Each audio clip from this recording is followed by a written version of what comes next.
All right, let's dive right in. Today we're going to walk through a really practical case study from the team at Blueprint to Escape. We're going to look at exactly how they approach building a high-yield portfolio.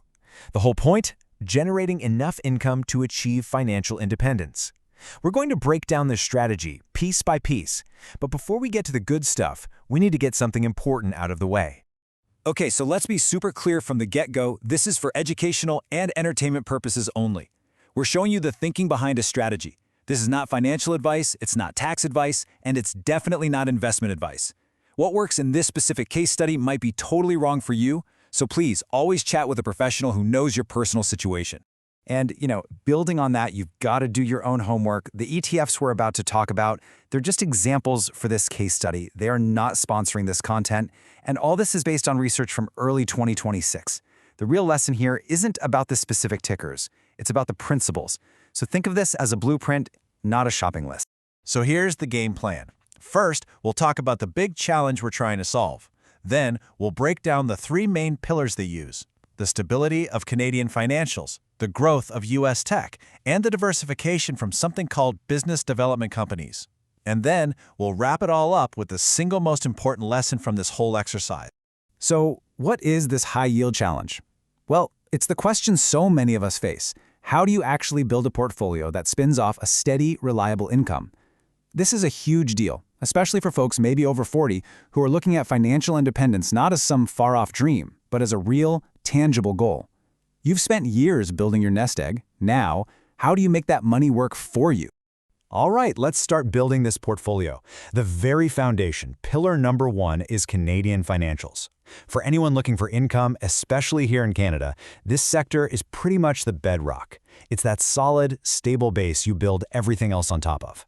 But why is that? I mean, you hear it all the time. Canadian banks are rock solid. But what's really behind that reputation? What makes them such a go-to for an income portfolio?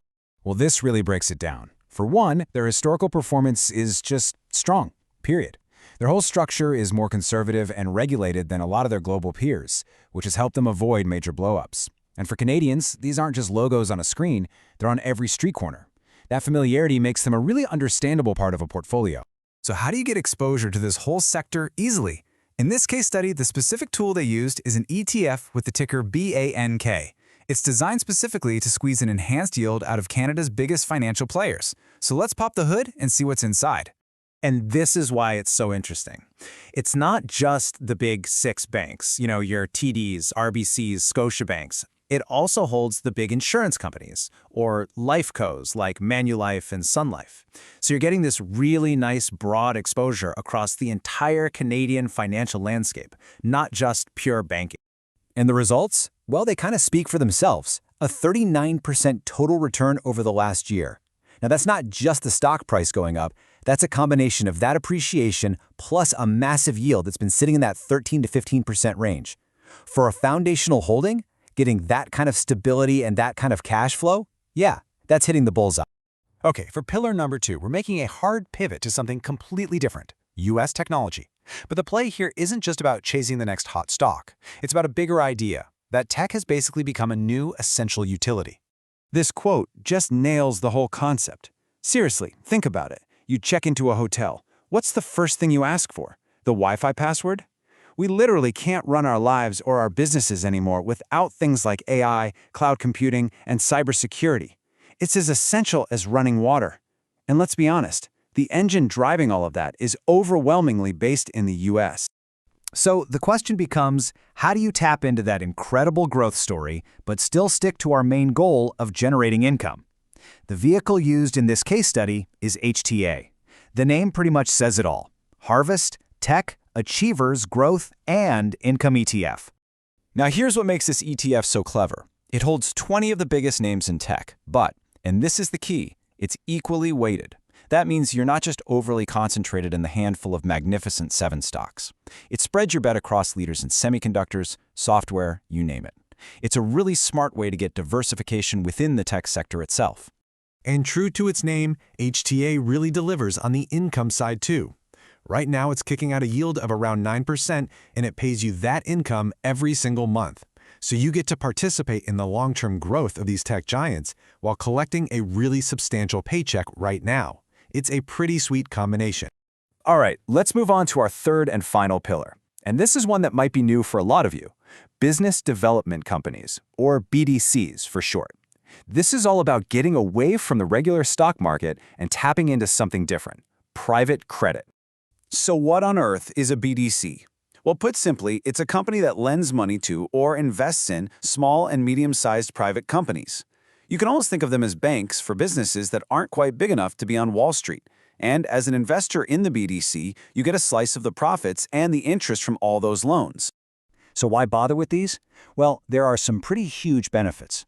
First, you get access to the private credit market, something that's usually closed off to regular investors. Second, by law, they have to pay out most of their income as dividends, which means the yields are typically very high. And finally, because their performance isn't directly tied to the daily whims of the stock market, they can be a great way to diversify and hedge your portfolio. Now, trying to pick individual BDCs can be a bit of a minefield, so the approach in this portfolio is to use ETFs instead. For Canadian investors, the choice is INCM, and for those in the US, it's PBDC. Both of these are actively managed, which means you have pros picking and choosing a whole basket of BDCs for you. Okay, we have to address the elephant in the room here. If you go look up some of these BDC ETFs, you might see an expense ratio that makes your eyes water. We're talking over 10% sometimes. So what in the world is going on? Here's the deal. It's basically an accounting thing. It's called Acquired Fund Fees and Expenses, or AFFEs. Because the ETF is a fund that owns other funds, it has to report the internal costs of all the BDCs it holds. But here's the critical part. Those costs are already baked into the performance of the BDCs. It is not an extra 10% fee coming out of your pocket. It's just a weird reporting rule that makes the number look way scarier than it really is. So we've walked through three very different pillars: financials, tech, and BDCs.